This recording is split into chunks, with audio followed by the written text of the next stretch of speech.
Hello everyone, and welcome back to my channel.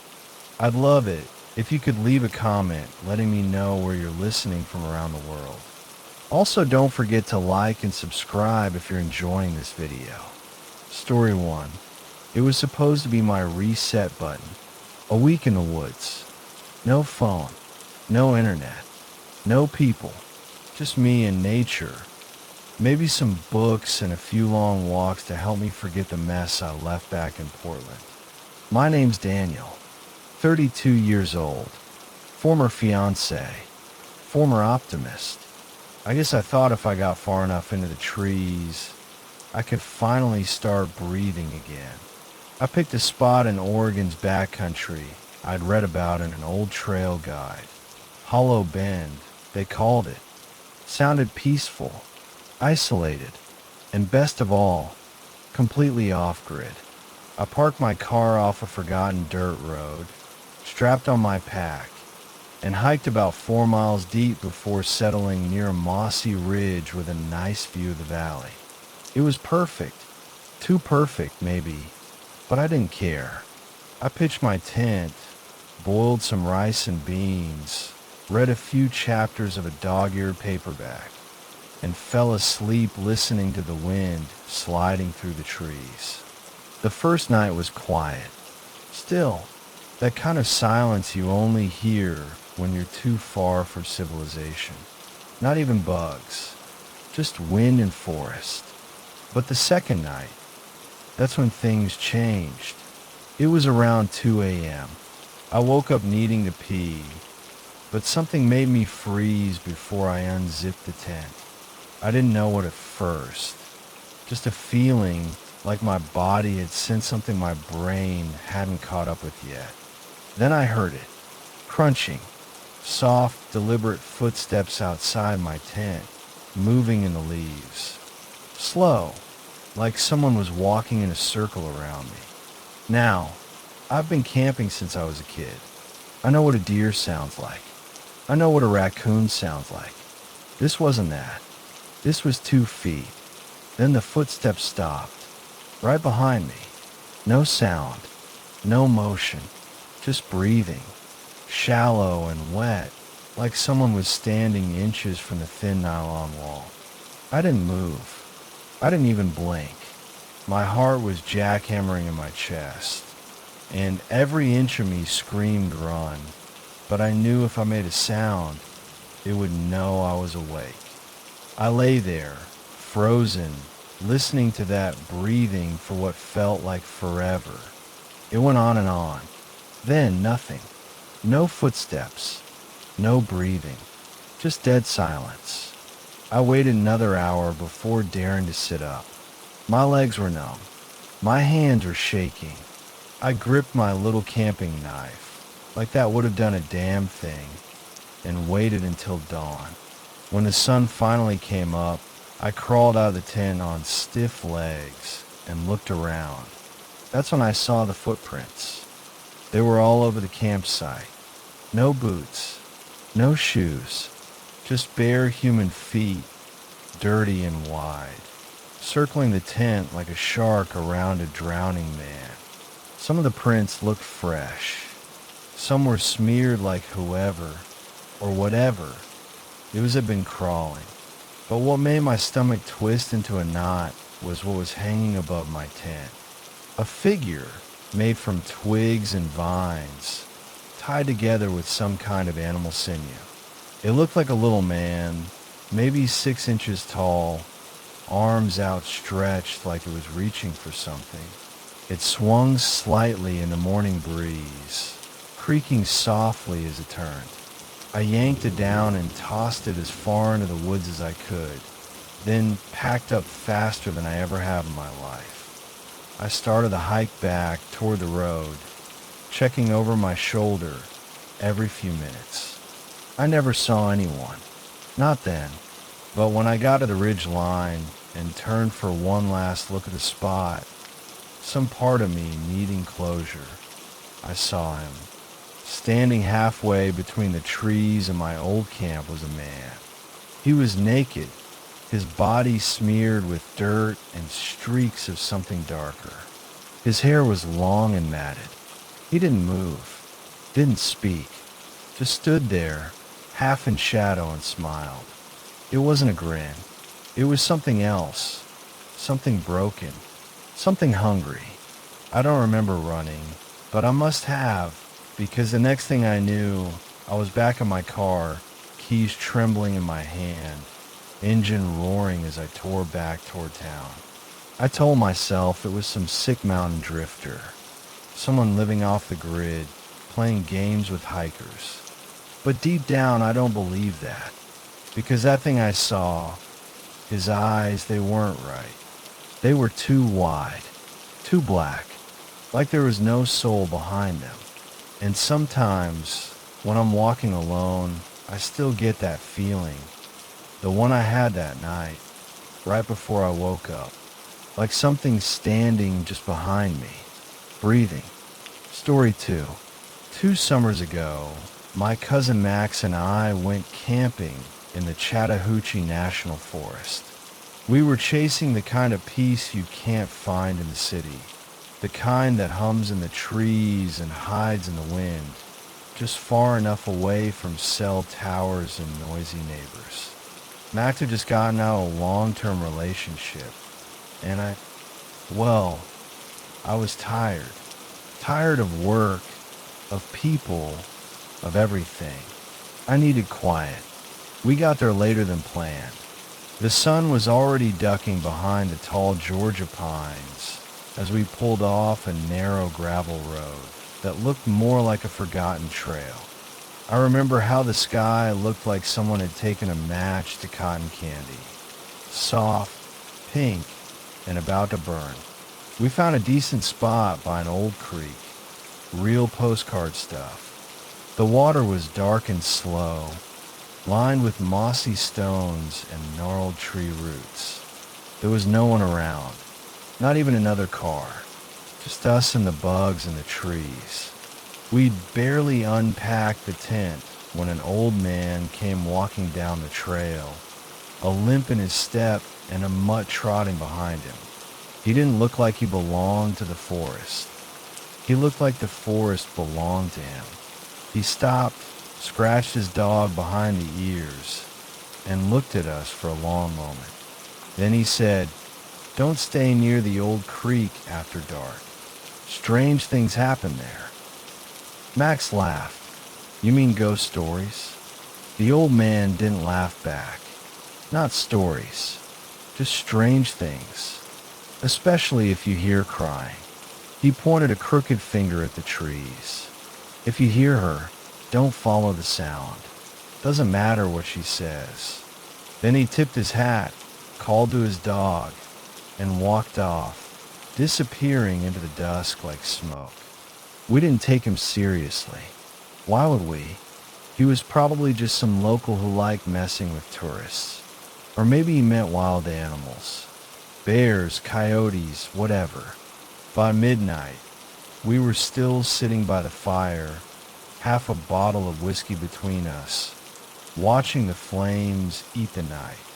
The forest was dark as pitch, but peaceful, quiet in that heavy way that makes your ears ring a little. Then we heard it, a woman crying, soft at first, like it was far away, muffled, like someone trying not to be heard, but also begging to be found. Max sat up straight. "Did you hear that?" I nodded, throat tight. The crying came again. Closer. Max grabbed the flashlight. Someone might be hurt. I didn't want to go. My stomach had already tied itself into 1,000 cold knots. "It could be an animal," I said, "or a prank." But Max had that look in his eye, the one that said he needed something to focus on, some way to be a hero. "Just wait here," he said. "I'll check it out. 2 minutes, tops." I should have stopped him. Should have told him what I was feeling wasn't fear, it was warning. But I let him go. I watched his flashlight beam cut through the trees, bouncing off trunks and branches until it disappeared. The crying faded with him, then it stopped altogether. I waited. Minutes passed. Too many. I called out. Nothing. I yelled his name. The woods swallowed my voice like it had teeth. So I grabbed my own flashlight and followed the path he'd taken. The trees closed in around me like they were leaning in to listen. Everything felt wrong. The air was too still.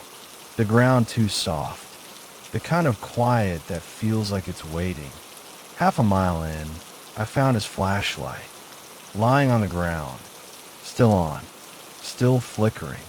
I picked it up and whispered his name. Then I heard footsteps behind me. I turned. Max stood there. Or it looked like Max. Same clothes. Same height. But his face, God, his face was pale, too pale, like blood had stopped flowing hours ago. His eyes were wide and glassy, like he was seeing something I couldn't. And he was smiling. Not a normal smile. This was stretched and wrong, like someone had carved it into his face with a dull knife. He stepped toward me. "She wants you to." His voice wasn't his. It was like someone else was speaking through his throat, pushing the words out like they didn't quite fit. I ran. I dropped the flashlight and ran like my legs weren't mine. I tripped over roots, tore my hands open on branches, crashed through the trees like an animal being hunted. I didn't stop until I saw the ranger station lights on the edge of the park road. I didn't care if they thought I was crazy. I just kept screaming his name and telling them he was gone. They searched for days, brought dogs, drones, even divers for the creek. Nothing. Not a piece of clothing. Not a footprint. Just gone. 3 weeks later, another group of campers went out near the same creek. One of them left their phone recording overnight, trying to catch out calls. Instead, they caught a voice. Max's voice. Whispering, begging, crying for help. Sometimes I still hear it. In dreams, or when it rains. The crying starts faint, then it gets louder, and I hear him say it again. "She wants you to. I don't go into the woods anymore. I don't even go near trees when it gets dark." Story 3. In the summer of 2019, I joined a hiking trip through the Adirondacks with a group of 6. It was one of those off-the-grid excursions. No cell service, no GPS, just backpacks, old maps, and a weather guide named Hank who looked like he'd seen more winters than he cared to count. He walked with a slight limp, the kind that comes from either a bad fall or a worse story. We never asked. We hiked for days, through dense woods where sunlight barely touched the ground, past creeks that whispered like secrets. There was a kind of peace in that silence, the kind that makes you forget the noise of your everyday life. But I also believe now, after everything, that deep silence is where things wait. It was the 4th day when the storm hit. No warning. The skies just split open with thunder, so loud it felt like something ancient was waking up. Rain pounded down in sheets, and wind tore through the trees like it was angry. Hank called out over the roar of the storm, motioning for us to veer off the trail and set up camp in a small clearing he found near a rock face. Said we'd be safer there, that it was a less familiar patch, but we didn't have a choice. We got our tents up, more or less, and huddled in as the storm screamed around us. I couldn't sleep. The wind made it sound like voices were moving through the trees. Not yelling, just whispering, and the rain never stopped. Sometime after midnight, I crawled out of my tent to take a leak. Everyone else seemed to be out cold, or at least quiet. My boots squelched in the mud as I moved a bit away from the camp. I didn't want to go far, but the woods pulled at me. Don't ask why. Curiosity is a funny thing. It's quiet and innocent until it becomes dangerous. That's when I saw it. A flicker of orange light, like an old lantern swaying behind the trees. At first I thought it was someone from our group with a flashlight, but the light was too dim, too warm, and it moved like it was being carried. I hesitated, told myself to turn back, but I stepped forward instead, and then another step. Before I knew it, I was 10 minutes into the woods, soaked to the bone, my breath fogging in the cold. That's when I saw the cabin. It looked forgotten, slumped against the trees like it had given up a long time ago. The shutters were hanging crooked on rusted hinges. The door sagged in its frame. The wood was black with mold, and the roof looked like it could cave in any second. But the light was inside. I stood there a long time. I remember my heart pounding. I wasn't afraid yet. Not the right kind of afraid, anyway. It was more like that weird pull you get when you see something that doesn't belong, like a car wreck or an open grave. I called out. My voice sounded too small. No response. I should have left. God knows I should have left. But I stepped in. The door creaked like something alive and old. The air inside smelled like wet rot and dust, and something else, something sour. There were no chairs, no furniture, no fireplace, just walls, and they were covered in photographs. Hundreds of them. They were all black and white, grainy, old. Every single photo showed people camping. Tents in the background, smiles frozen on faces. Some were asleep, some sitting by fires, some looking directly at the camera. And then I noticed a pattern. None of them were looking happy. Even the ones smiling, their eyes looked wrong, empty, hollow. Then I saw one photo that stopped my heart. It was our group, my group, taken earlier that day. I recognized my red jacket, the same one I was wearing. We were sitting by the creek, laughing. But in the photo, we weren't laughing. We were all staring straight ahead, eyes wide, faces blank. I stared at it so long I didn't hear the floor creak behind me. That's when I heard the whisper. Smile. It wasn't loud. It wasn't angry. It was soft, playful, like someone behind me thought this was all a joke. I turned around so fast I nearly slipped. No one was there, but the door was closed. I didn't remember closing it. I ran, didn't look back. Branches clawed at my face. Rain soaked me to the skin, and I didn't stop until I crashed through the brush and into our camp like a madman. My tent was there. Everyone else still asleep. I shook Hank awake, breathless, panicked. I told him what I saw. The cabin, the photos, the whisper. His face drained of color before I even finished. There's no cabin out here, he said. I told him I saw it with my own eyes. He shook his head, slower this time. There was a cabin. 5 years ago. Some old trapper lived there, they say. Liked to take photos of people who passed through. Friendly guy at first, but something broke in him. What happened? Lightning hit the place, burned it to the ground. Fire crews found melted camera equipment, burnt film, and bones. A lot of bones. They said it was an accident, but people still see lights out here. Still hear voices. I didn't sleep that night. I sat by the dying fire, watching the woods like they might come alive. The next morning, I made the rest of the hike in silence. Didn't tell the others. Didn't talk about it again. But here's the part that keeps me up now, years later. A week after we got home, someone mailed me a photo. No return address. No. Just a black and white photo of me, standing in front of that damn cabin, eyes wide, mouth curled into a smile I know I wasn't making. I don't camp anymore.